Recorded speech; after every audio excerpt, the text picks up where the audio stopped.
February 20th, 1943, north of Kasserine Pass, Tunisia. The desert morning was cold. Dust, fine as powdered glass, hung in the still air. The battle report, filed later, would never fully capture what the German tank commanders witnessed. The words on the page would be sterile, speaking of enemy movements and tactical dispositions. But for the men inside the steel hulls of their Panzer IVs, the veterans of Rommel's Afrika Korps, what unfolded in the haze was not tactics. It was something close to supernatural. They watched 5 American Sherman tanks. The Americans were new to this war. Their tactics were considered crude, their equipment unproven. The Germans had pushed them back for days, confident in their own superior experience, their superior machines, their superior doctrine. That doctrine, forged in the fires of Poland and France, was built on rapid, coordinated movement. And coordination required communication. It required flags, flares, hand signals, or, for the command tanks, the fragile voice of radio. The 5 Shermans used none of these. They were separated by broken terrain, hidden from each other by wadis and low ridges. No tank had a line of sight to the others. Yet they began to move. They converged on the German positions, not as 5 individual machines, but as a single organism, a 5-fingered hand closing around its prey. They moved through the dust and smoke with timing that seemed impossible, each tank appearing exactly where it was needed, each one covering a blind spot for a comrade it could not possibly see. Each crew seemed to know with absolute certainty exactly where the others were and what they intended to do. There were no flags, no flares, no dispatch riders racing between the vehicles. Just this. Silent, terrifying coordination. Inside the German Panzers, commanders strained to understand. They were cut off, not just from the enemy, but from each other. They gripped the headsets for their FUG-5 radios, state-of-the-art by the standards of the 1930 seconds. All they heard was a wall of static, the scream of electrical interference, the roar of their own engines, the chaos of the battlefield. The 10-watt German transmitters, operating on amplitude modulation, were overwhelmed. The signals were fragile, weak, easily broken by distance, by terrain, by the very movement of the tanks themselves. When the Panzers were moving, the effective range dropped from a few kilometers to a few hundred meters. Most German tanks, in fact, carried only receivers. They could listen, but they could not speak. They could not report what they saw. They could not warn their platoon leader. They could not call for help. They were deaf and dumb, fighting as isolated, individual fortresses. The Americans were operating with technology the Germans did not know existed. They were not silent. They were talking, constantly. In every single American tank, the crew was connected by a system the Wehrmacht had never imagined. They possessed crystal-controlled frequency modulation radios, 25 watts of transmission power, and a clarity that cut through the engine noise, the artillery, and the chaos of the battlefield like a surgeon's knife. 8,000 miles from the assembly lines of Detroit, the most decisive technological advantage of the Second World War was revealing itself. It was not the thickness of the armor, it was not the caliber of the gun, it was the invisible electromagnetic waves that connected every single American crew, transforming them from a collection of tanks into a battlefield network. The transformation had begun almost 2 years earlier, far from any battlefield, July 22nd, 1941. While German panzers were grinding their way through the Soviet Union, relying on the very blitzkrieg tactics the radio had made possible, the United States Army made a quiet, bureaucratic decision. It standardized a new family of radio sets for all its armored vehicles. The Signal Corps radio sets SCR-508, SCR-528, and SCR-538. The decision was not born in a vacuum.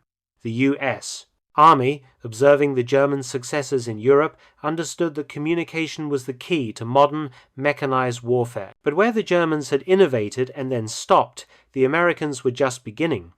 The challenge was handed to the Galvan Manufacturing Company of Chicago, a small firm known for making car radios, a company that would one day be known as Motorola. The engineering team was led by men who saw beyond the immediate problem. Daniel E. Noble, a professor of electrical engineering, had conceived of applying a new, still experimental technology to military vehicles. That technology was frequency modulation, or FM. Its chief proponent, Edwin Armstrong, had been battling for its acceptance for years, fighting against the established giants of AM broadcasting.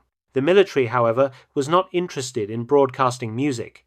It was interested in clarity. The principal RF engineer, Henryk Magnowski, a Polish immigrant who understood precisely what was at stake in Europe, was tasked with the practical problem: how do you take a sophisticated, delicate piece of electronics and make it survive the inside of a tank? A tank is not a friendly environment. It is a world of violent, bone-jarring vibration. It is a place of extreme temperatures, from sub-zero cold to blistering desert heat. It is an electrical nightmare, with the engine's ignition system and the turret's power traverse motors throwing off massive spikes of interference. Every spark plug, every electrical motor, every track cleat hitting the ground generated a burst of electromagnetic noise. For a traditional AM, or amplitude modulation, radio, this noise was catastrophic.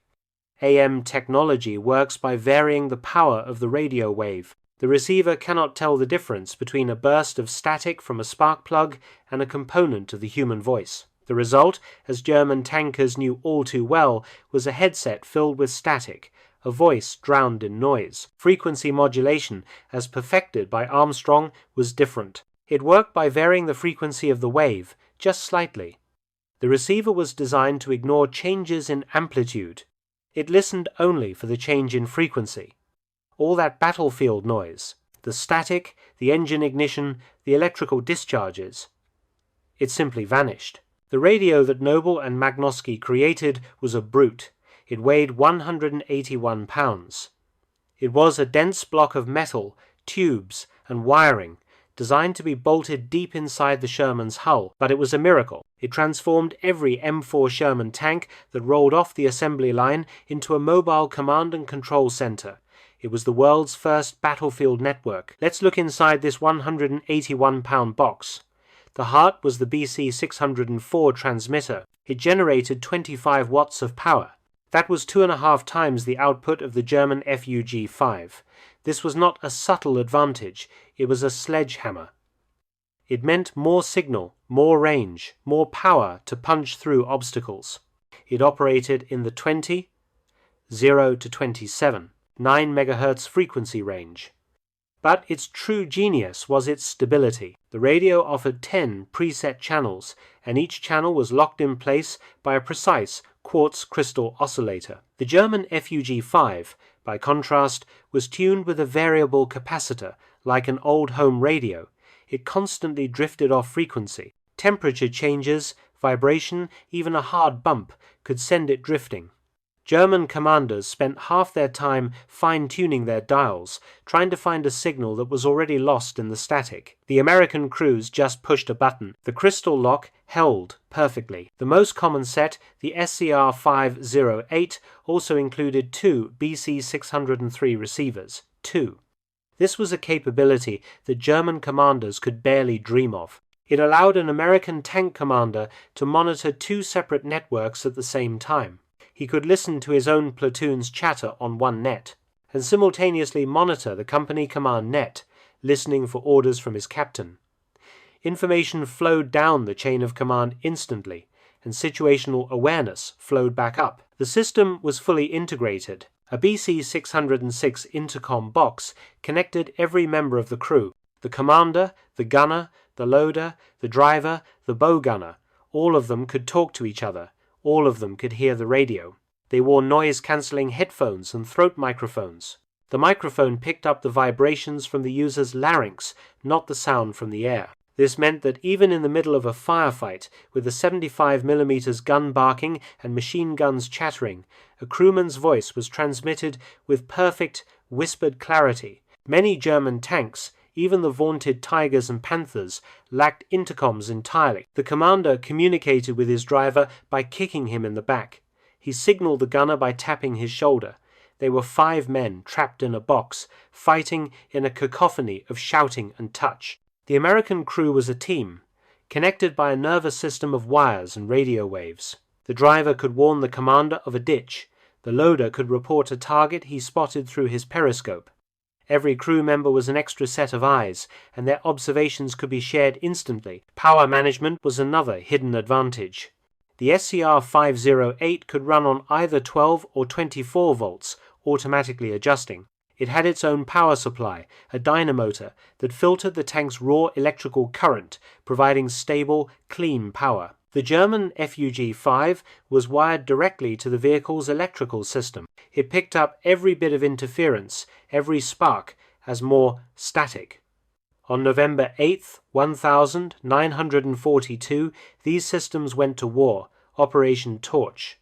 American armor landed in North Africa. The tanks of the 2nd Armored Division, rolling ashore near Safi and Fidala, carried these SCR-508 radios. They were about to meet the Afrika Korps, the Wehrmacht's most experienced, most celebrated armored force. And that force was, by comparison, technologically deaf and dumb. The German system was not just inferior, it was fundamentally broken. It was a system built on a rigid, fragile hierarchy. A standard German tank platoon, in theory, had 5 vehicles. Of those 5, only 1 or 2, the platoon leader and perhaps the assistant leader, would have the full FUG-5 transceiver, capable of both transmitting and receiving. They were easy to spot. They were the ones bristling with multiple prominent antennae. They were, in effect, driving around with a shoot-me-first sign. The other 3 or 4 tanks in the platoon carried only the FUG-2 receiver. They could hear orders. They could not respond. They could not report an anti-tank gun in a flanking position. They could not report a column of enemy tanks approaching from the rear. They could not confirm they had received the order. A German tank platoon functioned through a system of rigid obedience. The platoon leader transmitted his orders, and the subordinate tanks were expected to acknowledge through action. This system could work. On a parade ground. In the chaos of battle, it was a disaster. When the command tank was inevitably identified and destroyed, the entire platoon's brain was gone. The remaining tanks lost all coordination. They were orphans, suddenly blind, deaf, and alone. They were forced to fight as individuals, and individual tanks, no matter how good, are easily hunted down and killed. This was the structural vulnerability that would prove catastrophic against the Americans. In an American platoon, every single tank was a command tank. Every Sherman could transmit, every Sherman could receive. Every Sherman had the same 25-watt, crystal-controlled, dual-receiver, FM radio set. If the American platoon leader was knocked out, the platoon sergeant in his tank simply took over the net. Alpha 2 is down. This is Alpha 3. I am now in command. All units, follow me. The platoon's combat effectiveness was undiminished. The network had no single point of failure. It was resilient. It was redundant. The first major test came at Kasserine Pass, February 14th to the 24th, 1943. On paper, Kasserine was a bloody nose for the Americans, a tactical German victory, the Green US. Troops were badly mauled, their command structure faltered, and they were pushed back over 50 miles. But for the Wehrmacht observers, the battle revealed something deeply disturbing. The fighting was confused, chaotic. Units were scattered, broken apart, spread across 50 miles of desert, and yet the American units maintained coordination. Tank crews who had never met, from battalions that had been shattered, were able to form ad hoc battle groups on the fly. They found each other on the radio. They coordinated impromptu attacks. They warned each other of threats. They called for artillery support with shocking speed and precision, all through crystal-clear, static-free FM communications. The German signals intelligence units, the Hochkompagnen, listened in. What they heard stunned them. The intelligence section of the 10th Panzer Division filed a report. They noted the exceptional clarity of American transmissions. They noted, with alarm, that American units maintained perfect communication at ranges where German radios produced only static. But the most disturbing realization was the volume of traffic. It wasn't just a few command vehicles talking. It seemed that every American tank was capable of full transmission. This single fact upended German armored doctrine. They had always assumed that battlefield control was a function of a few highly trained commanders in specialized vehicles. The Americans were demonstrating a different model. They were demonstrating networked warfare. The German FUG-5 stuck on AM in the 27, 0 to 33, and the 3 MHz range was a prisoner of its own physics. The 10-watt transmitter struggled to reach 2 or 3 kilometers even in ideal stationary conditions. When the tanks were moving, the range collapsed. 1 kilometer, half a kilometer, a few hundred meters.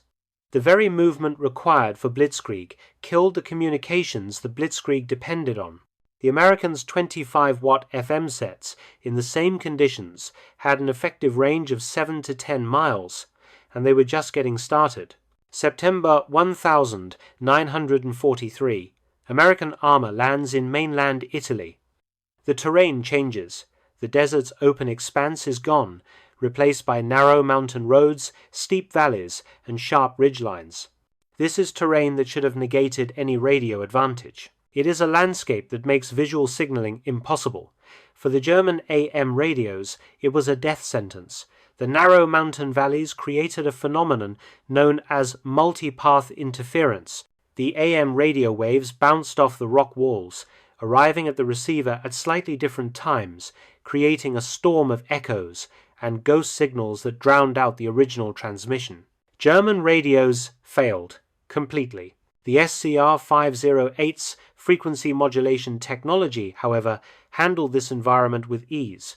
FM systems are inherently resistant to multipath interference. Instead of failing, the American radio advantage became even more valuable. During the long, brutal advance toward Cassino, American armored units demonstrated capabilities that truly defied German understanding. A German tank commander, bound by his doctrine, knew that to coordinate an attack with another platoon, he had to see them. He had to establish visual contact, to use flags, to know they were in position. The Americans just attacked, from 2 different valleys, separated by a 3,000-foot ridge, with no visual contact whatsoever. Their attacks were timed to the second. The 1st Armored Division's after-action reports are filled with descriptions of this. Routine coordination, they called it.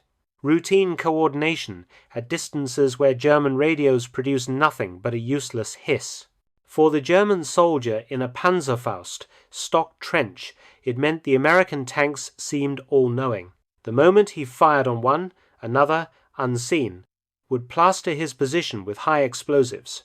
He was not fighting a tank. He was fighting a network.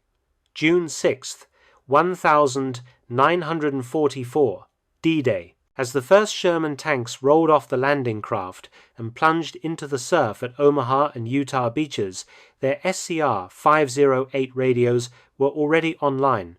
They were talking to the landing craft. They were talking to the infantry. And, most critically, they were talking to the battleships and destroyers offshore. Naval gunfire support, guided by observers in Sherman command tanks, was coordinated with a speed that German technology could not hope to match. An American tank commander, pinned down by a concrete bunker, could get on the radio and within minutes have a 14-inch shell from the USS Texas obliterate it. But the triumph of the beaches soon gave way to a new, lethal problem, the bocage, the hedgerows of Normandy. This was a landscape of small fields, sunken lanes, and ancient 10-foot-high earthen walls choked with trees. It was a sniper's paradise, a perfect anti-tank ambush zone. Visibility was often less than 100 meters, and here the American communication system revealed a critical, deadly gap. The tank radios, the SCR-508 seconds, could not communicate with the infantry's radios. The tanks operated on 20 to 27, 9 MHz. The infantry's new walkie-talkie, the SCR-300 backpack radio, operated on 40, 0 to 48, 0 MHz. They were on completely different bands, They were technologically incompatible. This communication gap proved catastrophic in the bocage. A German infantry team, armed with a Panzerfaust, could creep through the dense foliage, invisible to the buttoned-up Sherman. A nearby American infantry squad might spot the threat. But they had no way to warn the tank. They couldn't shout over the engine noise. The tank crew, isolated inside their steel hull, would have no warning, just a sudden, violent, penetrating explosion. The bocage was eating the Shermans alive. The solution came not from a high-tech laboratory, but from the field. It was a classic example of American Yankee ingenuity. It was simple, it was crude, and it worked. Tank crews took an EE-8 field telephone. They mounted it in a standard .30 caliber ammunition box. They welded the box to the outside of the tank's rear hull. Then they ran a wire from the phone through the hull and connected it directly to the tank's internal intercom system. Now, an infantryman under fire could run up to the back of the Sherman, grab the telephone, and talk directly to the tank commander. This is easy company. We're pinned down. There's a Panther in the hedgerow at your 2 o'clock, 150 yards. Put a round into the big oak tree. The commander, safe inside his turret, would hear the voice in his headphones, clear as day. This simple, jury-rigged modification revolutionized tank infantry cooperation. It was a high-tech problem solved with a low-tech, rugged battlefield fix. By late July, in time for Operation Cobra, almost every tank in Normandy had this infantry phone. July 25th, 1944. Operation Cobra, the American breakout from Normandy. This is where the full, terrifying potential of American radio superiority was finally unleashed. Major General Edward H. Brooks, commanding the 2nd Armored Division, orchestrated the attack. He was not just a general, he was a network administrator. He commanded over 200 Sherman tanks, and he could talk to all of them. His forces moved through the dust and smoke of the massive carpet bombing, not as a lumbering mass, but as a coordinated, intelligent, armored fist. The German defenders, primarily from the elite, shattered Panzer Lehr division, faced an enemy that seemed to possess a sixth sense. An American tank platoon would stumble into an ambush. Before the Germans could finish them off, 2 other American platoons from miles away would appear on their flanks. Artillery strikes, coordinated through the tank radios, arrived not in 30 minutes, but in 3. Fighter bombers, guided by radio-equipped forward air controllers, pounced on any German vehicle that dared to move. The contrast with German capabilities was profound. Panzer Lehr, once the Wehrmacht's premier armored division, had been reduced to communication poverty. The division was a wreck. Most of its tanks were operating without any radios, the original equipment having been damaged or destroyed. They were forced to rely on visual signals, in a landscape where visibility rarely exceeded 100 meters. The few functioning FUG-5 radios were useless, drowned in static, their 10-watt signals unable to penetrate the dense, wet foliage of the bocage. The irony was almost unbearable. Germany had invented radio-based armored warfare. The architect of Blitzkrieg, Heinz Guderian, had insisted on radio equipment in his tanks back in the 1920 seconds.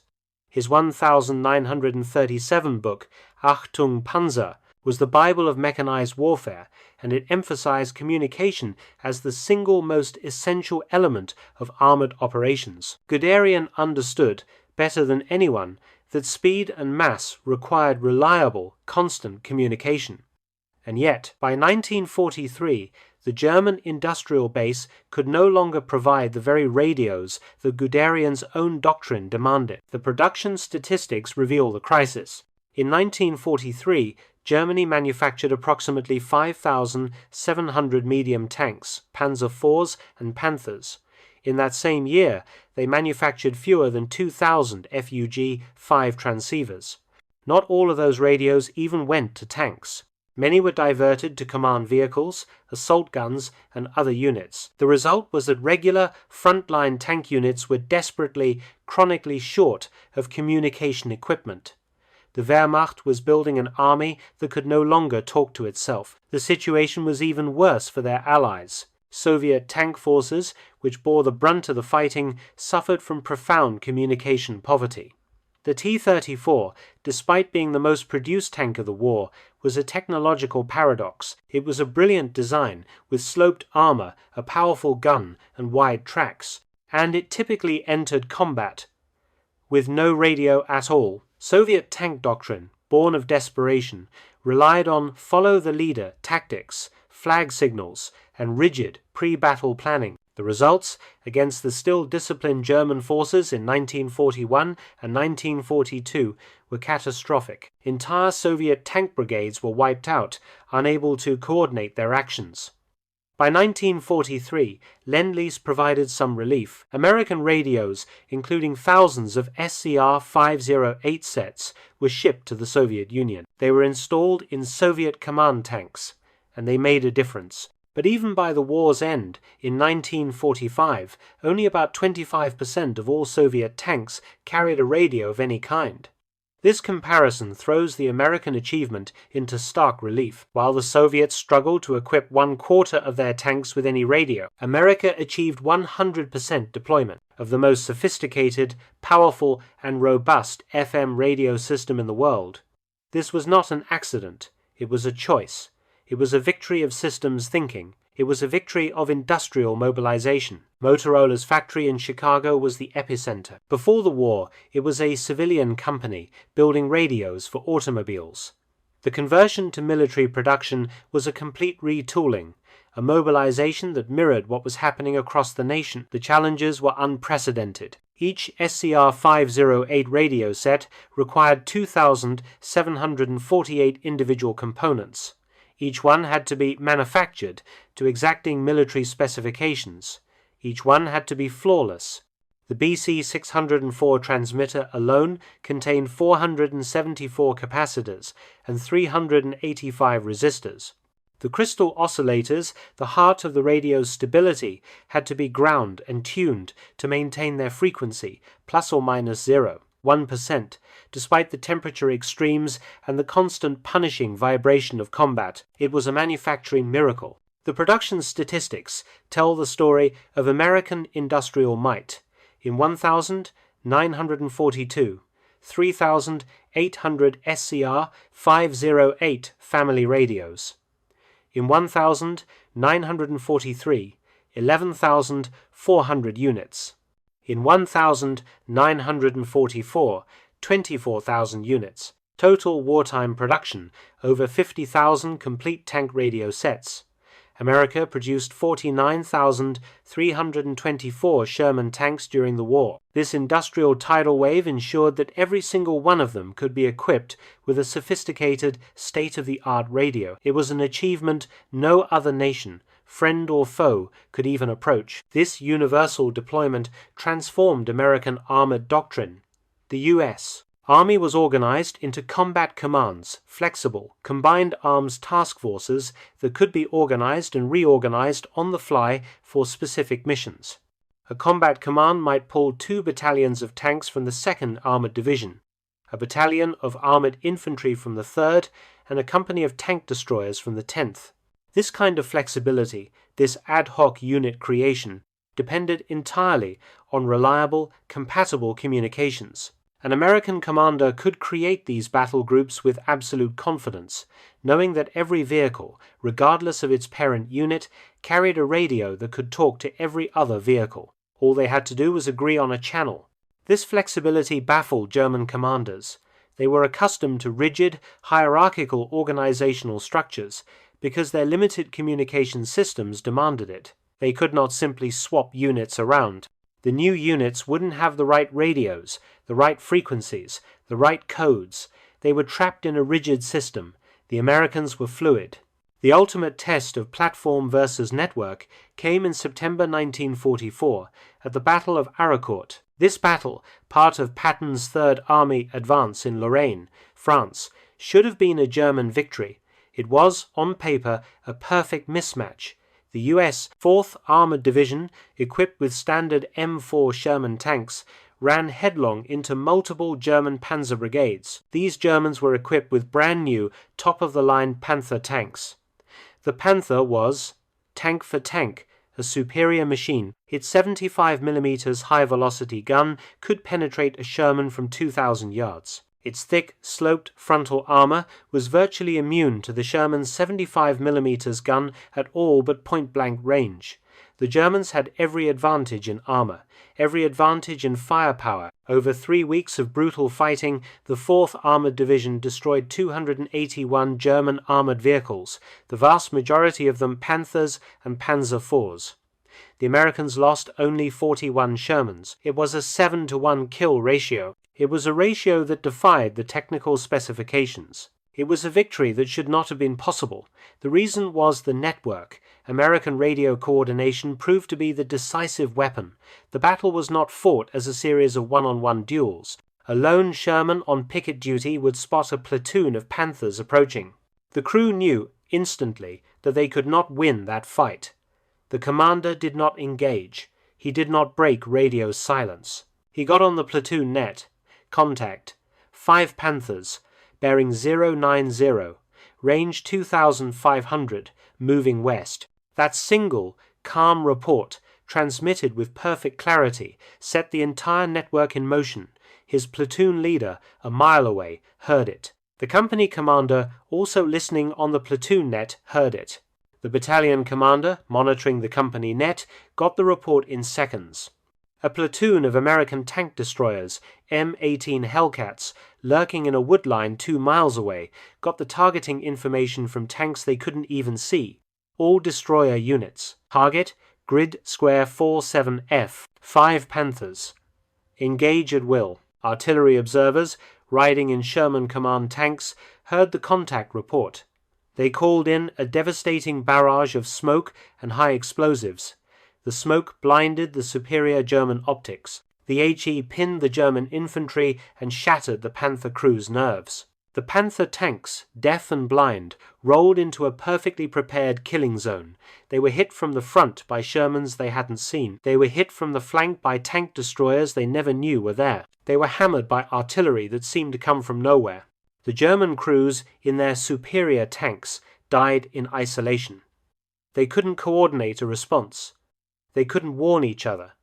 They couldn't understand what was happening. They weren't fighting a platoon of Shermans. They were fighting the entire, networked, combined arms, nervous system of the 4th Armored Division. Throughout the war, German intelligence fundamentally failed to grasp the significance of this. They knew the Americans were well coordinated, but they misunderstood the reason. A captured German intelligence assessment dated September 1944, even after the disaster in France, drew a fatal conclusion. It stated, quote, "American tank units demonstrate good radio discipline and coordination. This appears to result from extensive training and rigid communication procedures." They thought it was training. They thought it was discipline. They completely missed the technological advantage. They saw the effect, but they never understood the cause. Because they failed to understand it, their tactics never adapted. They continued to target supposed command tanks, looking for the vehicles with the most antennae, not realizing that every single Sherman could direct the battle. They continued to plan ambushes, assuming that if they could separate the American tanks, they would lose coordination. They did not understand that radio contact maintained unit cohesion long after visual contact was lost. March 1945. The war is nearing its end. American forces are approaching the Rhine River, and here, at the very end, American communications superiority reached its zenith. The capture of the Ludendorff Bridge at Remagen. When elements of the 9th Armored Division, on a routine patrol, discovered the bridge was still standing, the news did not travel by dispatch rider. It did not wait for a telephone line to be laid. A radio report, "Bridge is intact," flew up the chain of command, from platoon to company to battalion to division to the 1st Army headquarters of General Omar Bradley, in minutes. Within an hour, divisions across the entire front were shifting, rerouting, diverting all their strength to exploit this single, stunning opportunity. It was a display of strategic speed and flexibility that the German command structure, shattered and broken, could not possibly match. The German forces, desperate, launched frantic counterattacks to destroy the bridgehead. but their efforts were crippled. They were dependent on a telephone line system that American fighter bombers had systematically destroyed. Their units, unable to communicate, arrived piecemeal. A platoon of Panzers, a battalion of infantry, a flight of Stukas. On the American side, the defense of the bridgehead was a masterpiece of networked warfare. Tank platoons from different battalions, infantry from different divisions, anti-aircraft batteries, all integrated seamlessly. They coordinated their fires through the radio networks. The German counterattacks, uncoordinated and arriving in waves, were destroyed in detail. April 1945.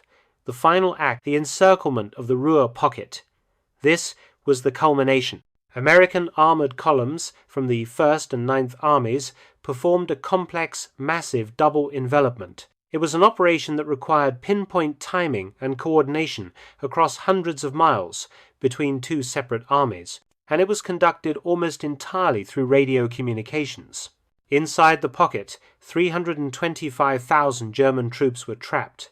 Field Marshal Walter Model, their commander, found himself in an army that had ceased to exist as an army. His forces had dissolved into isolated pockets precisely because their communications had collapsed. American fighter bombers, guided by radio-equipped forward air controllers, had systematically hunted and destroyed every German communication node, every telephone exchange, every command post. The Wehrmacht units inside the pocket lost contact with higher headquarters. Then they lost contact with each other. Field Marshal Model's final, desperate messages, before the radio silence became permanent, revealed the German plight.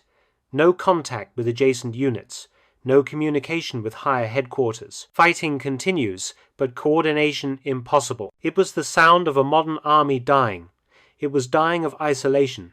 This technological gap had a profound, unseen effect on the men fighting the war. It affected the psychological experience of tank warfare itself. American crews fought with the knowledge that they were never, truly, alone. Even when physically isolated, even when cut off, even when they were the last tank in their platoon, they were still connected.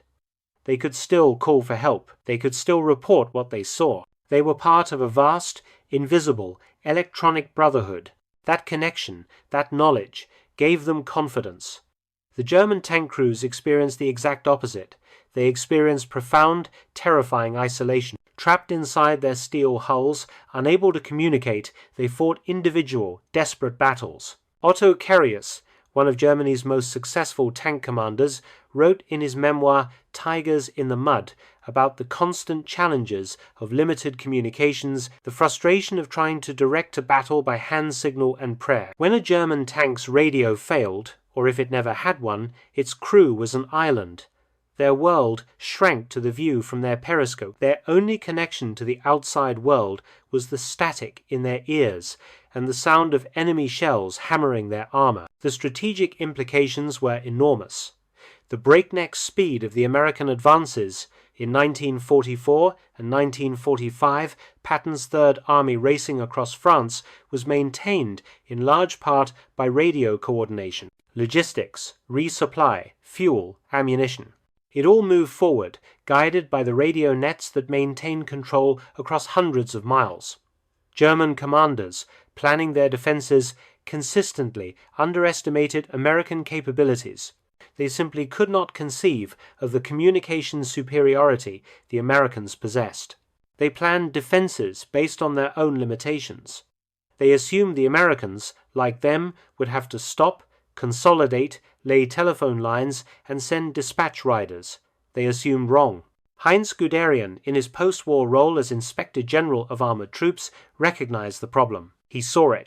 In a desperate memorandum in December 1944, he acknowledged that American coordination, their ability to fight as a pack, was negating all of Germany's advantages in tank quality. But it was too late. The industrial base was rubble. The war was lost. Faith cannot armor steel. An ideology cannot transmit a signal. After Germany's surrender, American and Allied technical intelligence teams fanned out across the ruins, evaluating German equipment. Their findings confirmed what combat experience had suggested. German tanks, the Panther, the Tiger II. They were often magnificent, terrifying machines, superior armor, superior armament, and they were paired with catastrophically inferior communications. U.S. Army Technical Intelligence Report number 176 was blunt. It concluded, quote, German tank communications equipment was approximately 5 years behind American systems. The absence of frequency modulation, the limited radio distribution, the poor electrical suppression, it all added up to a critical, decisive vulnerability. Soviet evaluators, given access to the same captured German equipment, reached the same conclusions. For their own post-war tank development, the Red Army chose to copy American radio designs, not German ones. The final statistics tell the entire story. They are cold and they are brutal. American radio production, SCR, 508, 528, 538. Units produced, over 50,000. Sherman tanks produced, 49,324. Radio deployment rate, 100%. Transmission power, 25 watts. Frequency stability, crystal controlled, plus or minus 0, 1%. Range moving, 7 miles. Range stationary, 10 to 15 miles. German radio production, 5 transceiver. Units produced, approximately 6,000. Medium-heavy tanks produced, approximately 12,000. Full transceiver deployment rate, approximately 20%. Transmission power, 10 watts. Frequency stability, variable, plus or minus 1. 0%. Range moving, 0. 5 to 1 mile. Range stationary, 2 to 3 miles. The numbers on the battlefield were just as stark. The average time for an American tank-spotted target to be hit by artillery, 3 to 5 minutes. The average time for a German fire mission, which had to go up a chain of telephone lines and runners, 15 to 30 minutes. The M4 Sherman tank was not the best tank of World War II, but it was a component, a single 181-pound radio-equipped node in the war's best weapons system. This network of 49,324 connected tanks, artillery observers, infantry commanders, and fighter bombers was what won the armored war. The lessons learned in the desert, the hedgerows, and the forests of Germany established the principles that govern armored warfare to this day. Modern main battle tanks are not just tanks. They are mobile communication hubs, flowing with digital data, satellite links, and battlefield management systems. Their lineage traces directly back to the SCR 508. The German Bundeswehr, the post-war German army, was rebuilt in the 1950 seconds by officers who had survived the old system. They learned the lesson. They prioritized communications above almost all else. A post-war Bundeswehr training manual states it with chilling clarity. The defeat of superior German tanks by inferior American vehicles with superior radios teaches that information dominance outweighs platform superiority.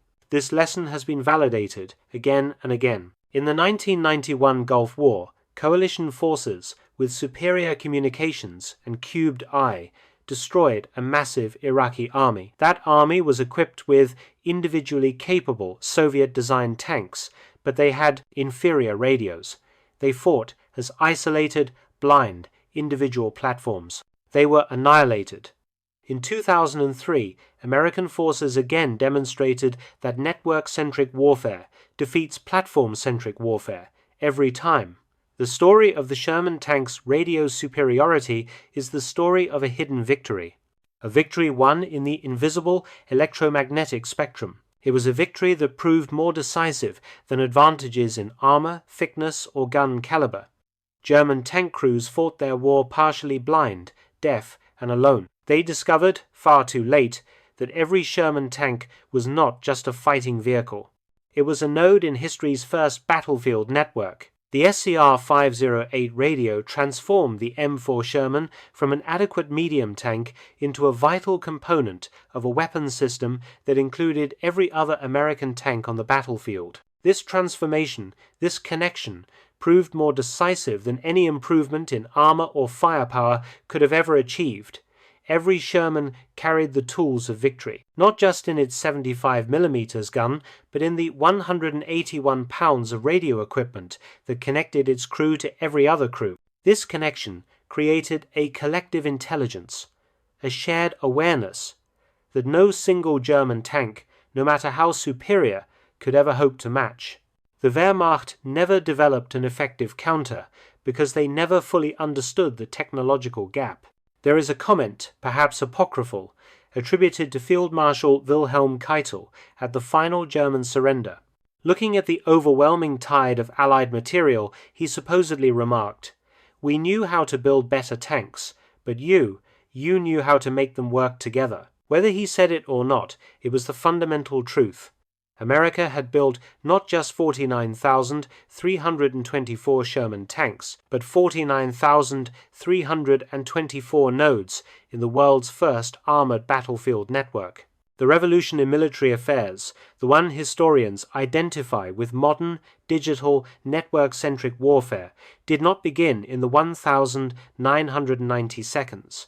It began in 1942. It began the moment the first Sherman tank with an SCR 508 radio entered combat. From that moment on, warfare was changed forever. The side with superior communications would defeat the side with superior weapons. The network would defeat the platform. The connected would overcome the isolated. This transformation occurred largely unseen.